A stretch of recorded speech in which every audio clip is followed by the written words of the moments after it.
Welcome back everyone. So today's video took a little bit of a turn. You do a little bit of planning, drill some holes, get ready to do a video, so cut out the really boring bits you guys don't want to watch of me measuring 4 times, getting it wrong, cutting that bit off and going again. Pretend that didn't happen. Well, in that process I kind of just didn't stop drilling holes and cutting and fucking around, and finished building it, and then went, hey, never videoed any of this, so now going to be a lot shorter of a video than planned, and I'll show you what I did while no one was looking. So zoom out, there we go. So this is my Barra engine storage stand. So got one engine stand, got one, you can't see it, but there's a 5 litre hiding over there that we'll talk about at a later date, and there's still the one in there. So they can't all go on one stand at a time, so the one needs to come out of the car and go on our lovely little stand here, because that one will then have another life at another time. This is the chosen victim to go in the car the first go round, which we already know the condition of it's not ideal, but in theory it's better than what's in the car, so that's not important for today's video. So I knocked up this, just imagine the world's upside down, because I can't be bothered flipping the engine stand back over.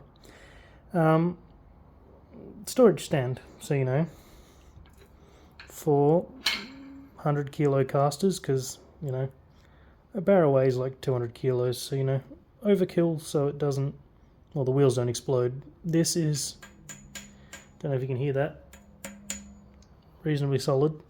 It's you can see from this end. No, can't see bugger all. It's where's the torch at? Nope, no torch. It's 3mm wall thick tube, so as much as I've got the weight in the middle, I don't see it being a drastic issue. Worst case, the motor will fall on the ground and we'll deal with that.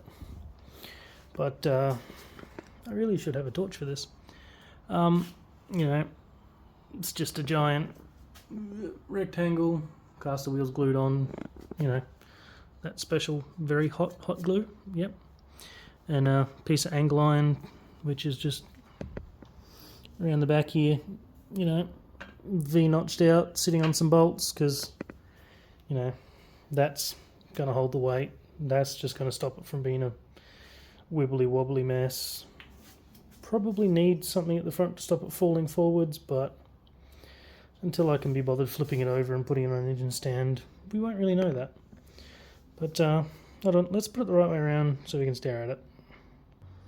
There we go, that makes life a little bit easier. So you got a back bit with our little V-notches.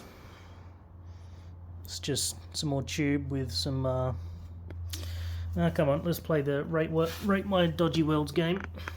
That is a gas MIG setup with no gas and no talent. Let's rate this one, it looks real good. It should hold together, that's the theory I'm going with. And then it's just some bolts welded to some offcuts of plate.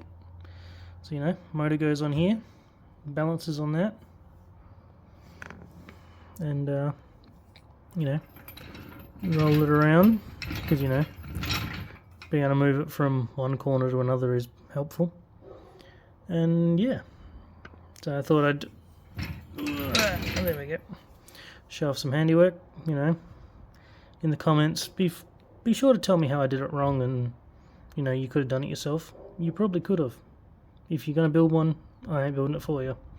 So you do you, work out how to do it yourself, and I'm sure I'll let you know if one of these motors hits the ground, because I'll laugh at it too. It's all good. So yeah, it was meant to be a video of me showing you how I did build something to hold one of these that's not a $300 engine stand, rather some cut up bits of scrap steel and $100 worth of caster wheels, because, you know, I kind of didn't pay attention. I'm like, oh yeah, 4 of them will do. Well, turns out heavy duty metal casters aren't as cheap as I was hoping they were. But, you know, that engine can now, well, storage shelf. Where can we see it? We can't see it. The motor that's under there can go on there. That motor there can go in there. And let's take you around here to see the hidden secret that is also not a hidden secret, it's just an engine. That there, if anyone really understands what things are, is a dark fuzziness. Hold on, let me get a torch. That's a bit better. So that there is a 5-litre Ford Windsor, which in Australia came out in the Falcons, in America came out in all the fun stuff. Well, this one here was a great price because it has no oil pressure. So in another video we're going to attempt to see if we can fix the lack of oil pressure.